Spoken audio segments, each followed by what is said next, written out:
But you see there's two sheets. There's an SLR sheet where the data are, and then there's a Durbin-Watson sheet where the calculation takes place. If your data are in here, then your Durbin-Watson is computed for you. Now let's just look at what's in here. This says the Durbin-Watson statistic is obtained by dividing B3 by B4. So we say, okay, how did they get this? Well, you have the sum of squared residuals, which these are the residuals here. There's, what, 15 of them. Okay, let's just copy them. And we're just going to square them and add them up. Okay, let's make this smaller now. Okay, so just put them in here. And just square them.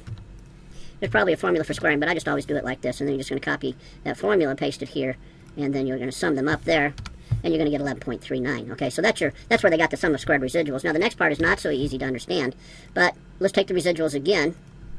Okay, and then we'll paste that. I didn't copy them. All right, so let's copy them. Copy them. Paste them. Okay, then usually what you're going to do, see, is you're just going to drop it down by 1. Okay, and you're going to multiply these things out where you have two values. So we're going to end up with 13 multiplications here. Now I think actually it says the sum of squared difference of residuals. So we're going to find the difference first.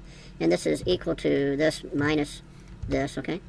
And then we're going to square them. Square the residuals. That's equal to this times this, okay? And then we'll just copy these formulas and paste them in here. And then we're going to get the sum here. And the sum is what we saw here. Okay, so now, so in the problem that the student had, you know, the residuals were something like this: -10, -8, -6. I mean, right? There's some little, maybe there wasn't a 0 in there, so let's just put a 2, 4, 6, 8, 10. Okay. Now, I don't know why these lines get dropped in here, but you can get rid of them very easily. Okay. Now, so these are our residuals. So let's just square them first of all and get the total.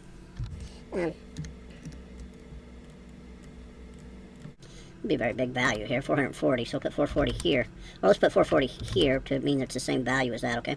And so now let's drop them down 1. We'll get rid of the unpaired ones, and then we'll subtract one from the other. So this is equal to this minus this.